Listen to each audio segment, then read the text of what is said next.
नमस्कार पेंशनर मित्रों, बेहद महत्वपूर्ण जानकारी लेकर आपके सामने उपस्थित हुआ हूँ।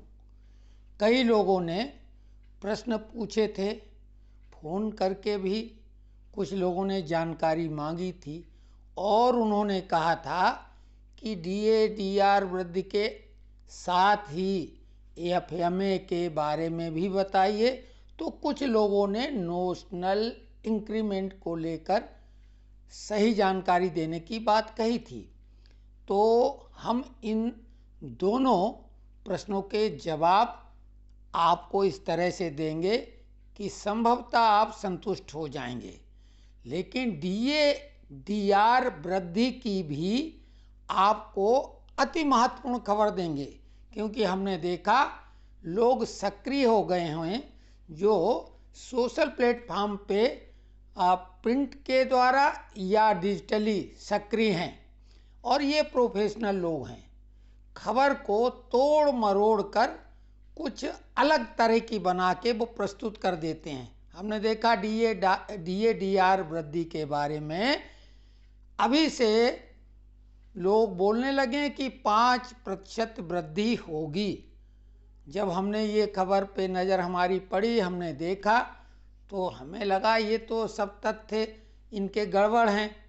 तो हम आपको बता दें कि डीए डीआर वृद्धि जनवरी से 4% होगी, न 3 और न 5।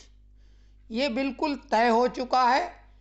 गलत जानकारी या भ्रामक जानकारियों में ना आए। हालांकि इन जानकारियों से कोई फर्क नहीं पड़ता है, लेकिन चर्चा के दौरान जब हम कोई इस तरह का वीडियो देख लेते हैं और किसी दूसरे से हम अपनी चर्चा करते हैं तो आगे चल के हम गलत साबित हो सकते हैं। अगर हम 5% बोल दें जो कि हमने खुद देखा और उन्होंने दावे के साथ कहा, लेकिन ये संभव नहीं है।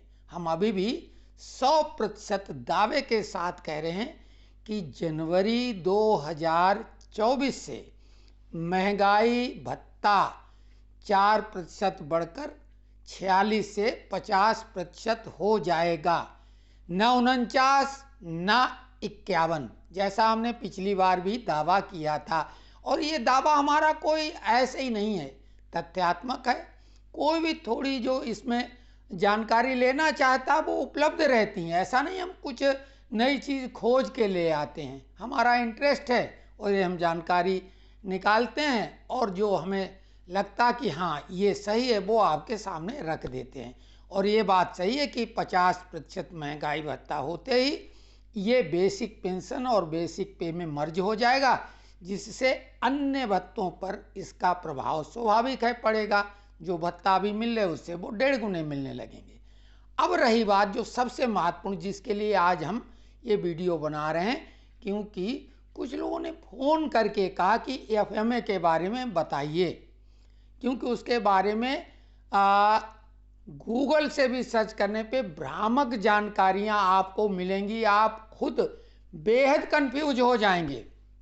तो एफएमए मतलब फिक्स्ड मेडिकल अलाउंस, जो सीजीएचएस जो सिविल हमारे कर्मचारी हैं सेंट्रल गवर्नमेंट के, उनके लिए सरकार सीजीएचएस स्कीम लेके आती है, सेंट्रल गवर्नमेंट हेल्थ सर्विसेज। और जो हमारे सीधे सर्विसेज वाले हैं उनके लिए ईसीएचएस की सुविधा है, और उनके लिए ये एफएमए वाली सुविधा नहीं है। तो जो सिविल सर्विसेज वाले हैं सीजीएचएस की जो सुविधा ले रखी हैं उनके लिए भी नहीं है। लेकिन जिन्होंने सीजीएचएस की सुविधा नहीं ली हुई है उनके लिए ये एफएमए है। ये अलाउंस उन्हीं के लिए है जिन्होंने सीजीएचएस की सुविधा नहीं ली हुई, ऐसे क्षेत्रों में निवास कर रहे हैं सेवानिवृत्ति के बाद जहां इस तरह की सुविधाएं ही नहीं हैं। तो उनको ये भत्ता 97 के पहले तो 100 रुपये ही मिला करता था, बाद में ये 300 हुआ, उसके बाद 500 रुपये हुआ, और 2017 से ये 1000 रुपये हो गया है।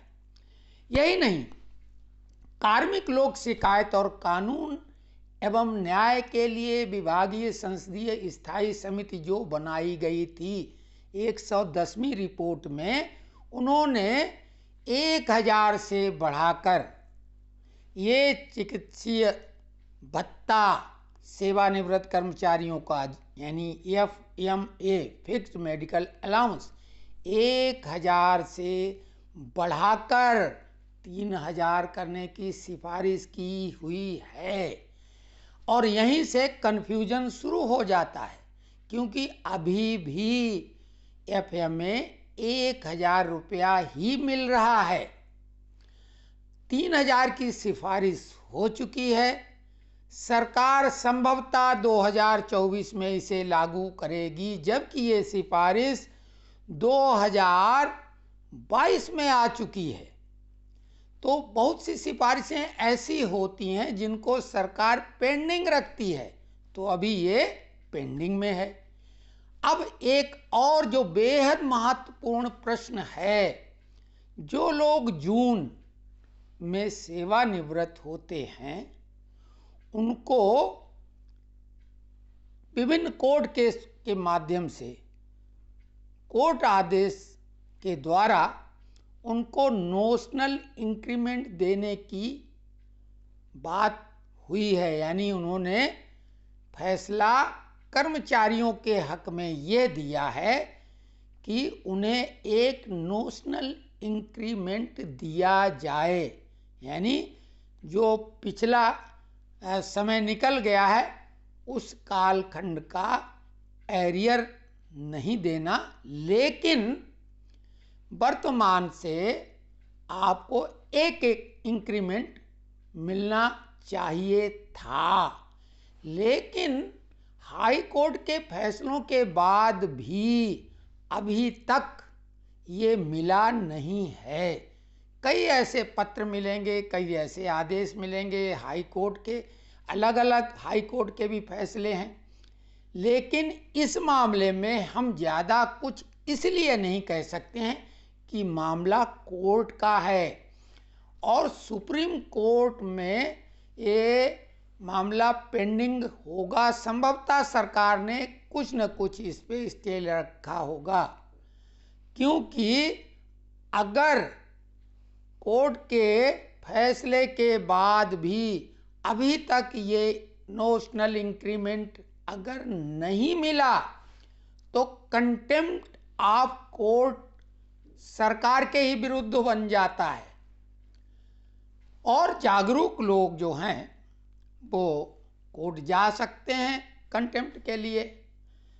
इस मामले में जो लोगों ने ये केस लड़कर जीता है उनको सही जानकारी उनका वकील ही दे सकता है, और इसके बारे में इधर उधर की कोई भी खबर सत्य नहीं है, क्योंकि ये पॉलिसी मैटर नहीं है।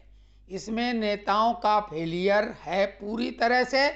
हमने स्वयं 2000 में ये मामला अखिल भारतीय मंच से उठाया था।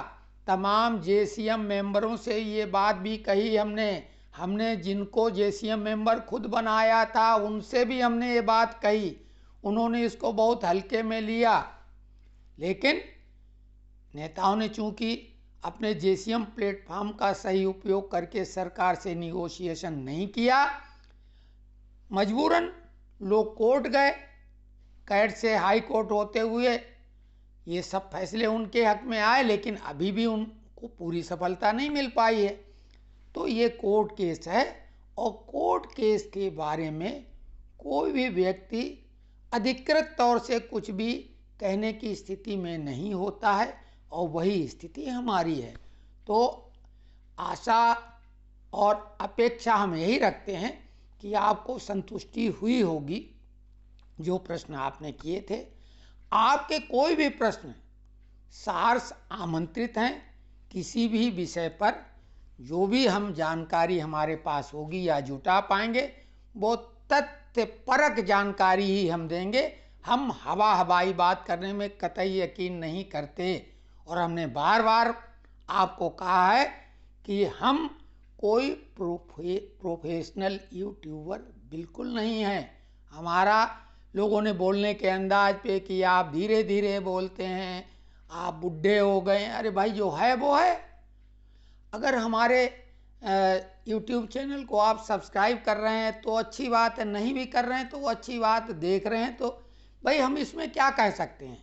हम जो प्रयास कर रहे हैं, अगर अच्छा लगे तो ठीक है, नहीं अच्छा लगे तो इसमें हम आप पे कोई टिप्पणी नहीं करेंगे। तो आप सभी को बहुत बहुत धन्यवाद। और सर्दियों में स्वास्थ्य का विशेष ध्यान रखें।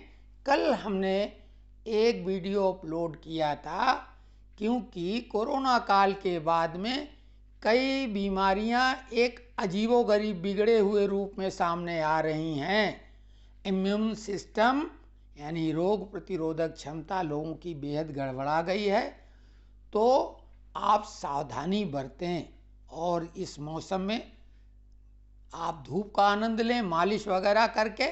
स्वास्थ्य के लिए बेहद फायदेमंद ये है, क्योंकि मसाज यानी मालिश से हमारी वेंस का जो रक्त प्रवाह है वो सुचारू रूप से संचारित होने लगता है।